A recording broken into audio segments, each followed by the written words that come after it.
Good afternoon and welcome to UHAS Base TV. This is a build-up to the 2021 SRC Elections. I am Aude Setichinam and I'll be your host for today. We are going to deliberate or discuss on issues pertaining to the previous elections. I am here with a colleague of mine, Zenas. He'll be joining us for the discussion. Hi, I'm Annette. So this is Tiana. My name is Rashida. Girl Quinsta. And I'm a contestant. My name is Christabel Nandoli Mensa. It's your girl Drew. I am Yaira. I am boss girl Ekwan Nunana Abina. I'm Ishraba. It's your girl Sandra.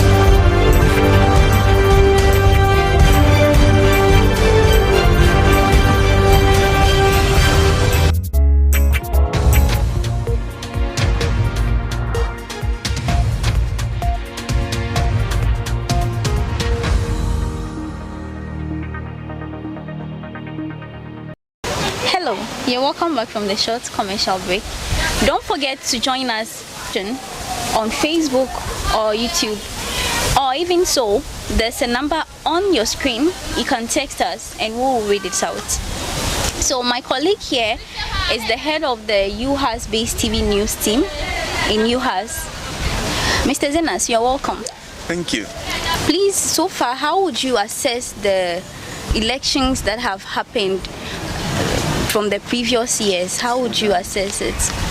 Well, relatively, UHAS is a new school. I mean, it came somewhere in 2012, sorry. Other universities have been in there for a long period of time, so it's relatively a new school. So it means that the SRC president are not as much as other schools. So generally, before we came in 2019, but before then there have been several SRC presidents. We're going to look at them and then look at their performance and what happened to them. So first we have Eric Tete. So Eric Tete was elected in 2013. He was the president, and then he was impeached by the General Assembly. Before then, there was a General Assembly, so it was impeached. Okay, Mr. Zenas, why was he impeached? Can you give us any background or any reason why he was impeached? Well, according to the Constitution, there are many reasons for impeachment, but his was based on the fact that there was a misconduct on his part. So therefore, the General Assembly met to impeach him. So when the president is impeached and the vice president assumes the position of the president, so the vice president became the one in charge. He took over the SRC. But at that time, even though he was the vice president, there was still a bit of hang there because there was still somebody vacant in the presidency. So he was the acting president, not the main president. So a new president was elected. So then, fast forward the next year, a new person was also elected. That was Mark Hammond.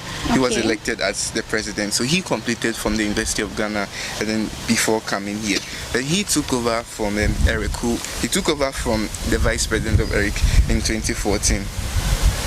In 2015 too, there was also a president elected, but at that time there wasn't any much issue. Then fast forward to 2016. Now in 2016, Paul Hart was elected, but then before that he couldn't complete his period due to some issue. But then in his time, that was when there was a review of the Constitution. Now remember that the US SRT is using the centralized system where we're using a federal system.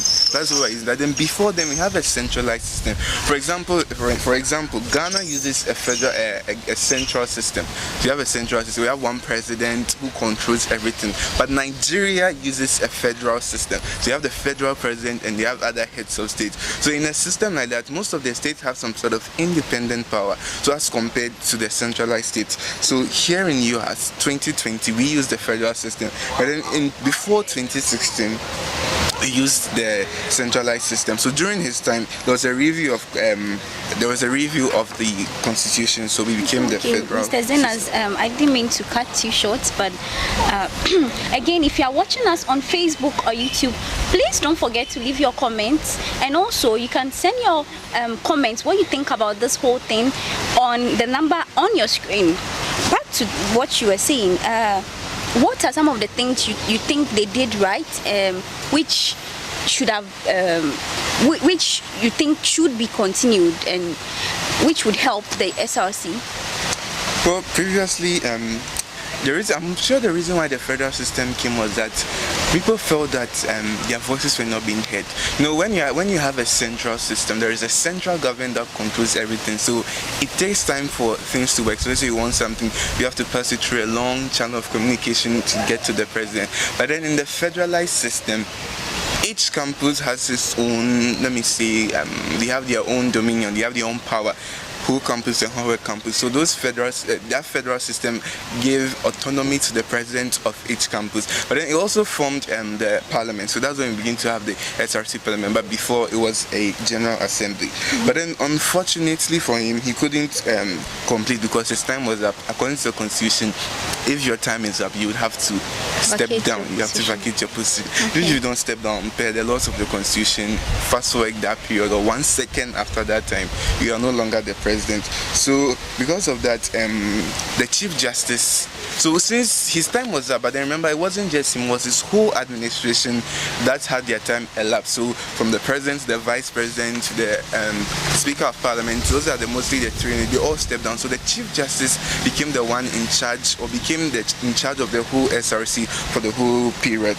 But then the Chief Justice was only an acting president, because generally the justices are not allowed to interfere in general administrations of any institution. So then the committee, the executive committee, had to appoint one of the junior common members. And here in UHAS, we don't have halls of residence. We don't have halls of residence like the other institutions. So the various hostels, one of the presidents was appointed. So he became the acting president in 2016.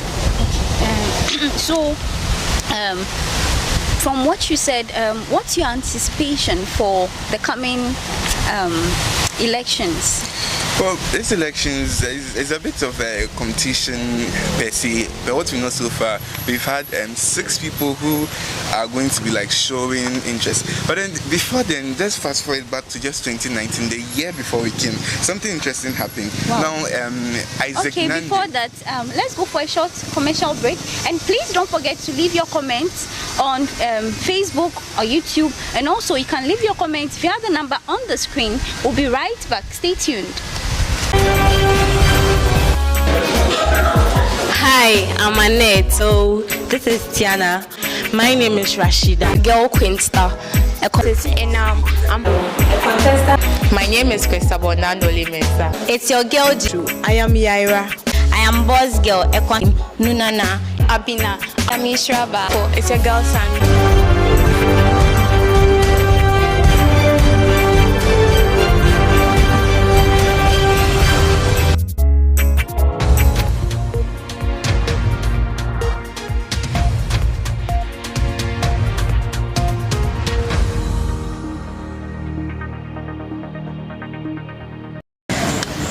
Hello, you're welcome back once again from the short break. Wrapping up, we are going to look at what to anticipate for the coming election. And Mr. Zenas, how is this election going to be like? Is it going to be online or on-site? Or how is it going to be? What should we be expecting?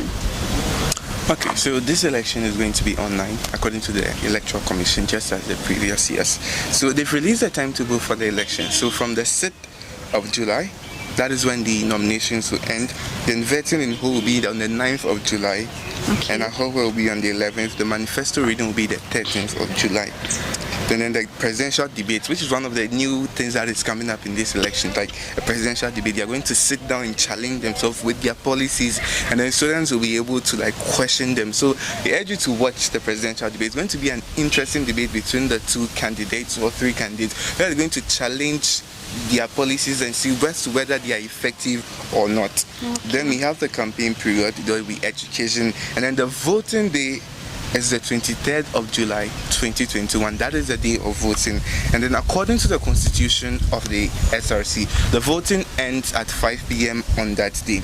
Should there be a runoff, should there be a tie between the two, there will be a runoff elections on the 30th of July. So the Electoral Commission has made provisions of that, so that after the voting and there is a tie between 2, or there is a close margin, there will be a runoff elections on the 30th of July. However, this is subject to change according to the EC because of the COVID-19 era. So many things will change. So basically, this is just a general outline of the elections and how it will be like. It's not much different from the previous years. Just that it will be online, just like other elections. So for the first year level 100s, usually in our elections, there are computers that have been installed with Wi-Fi, connected to the Wi-Fi, installed with the software, which will be at all the various hostels of the university. From all the hostels we have, from DFIA to SRC to Jim Fuga to the new SRC to the medical hostel to the ones here on Trafalgar to Davet to Howard. Each and every campus and hostel will have the computer there where you go in and then you key in your index number and then be given the opportunity to vote. It's an online voting, so there is no ballot. It's a fast and easy process. But before that, there will be an education on it. So basically, that is how it will be like. Okay, thank you very much, Mr. Zenas. But I have one last question for you. Are you going to vote? I would vote. I mean, it's a civic responsibility that I should. But as to who I vote for, I don't know who I vote for now because we have many candidates depending on their policies or if the policy is feasible. I mean, you can't just come and tell me something that I will just get up. For instance, if you say if you come, you're going to do the UHAS road, like it's not something that is out of your reach. Even management cannot do it. How much more it is not up to the government to do. So if you bring a policy like you fix the UHAS road, it's not possible. So that's why I encourage students to vote based on the policies that's going to benefit them. They're not based on stuff that they want to hear. We all want the road to be fixed. That is what we want. But then can it be done by the SRC president? It may not be done by him. They can only advocate for it, but it cannot be done. So if you come to me and tell me that you make sure the road is that is not a policy you're going to do. So I'm going to vote based on policies and stuff. What about you? Okay, yes, I am also going to vote based on the policies because we've been disappointed for many times and I don't want any disappointment anymore. So I think I'm also going to vote based on the policies. So thank you so much for being with us. All too soon, the show has come to an end. Please, if you are watching from Facebook or YouTube, thank you so much for staying with us. And please still, if you have anything, any comments, you can still leave it on the screen, the number on the screen. And thank you so much. Till another time, it's bye-bye.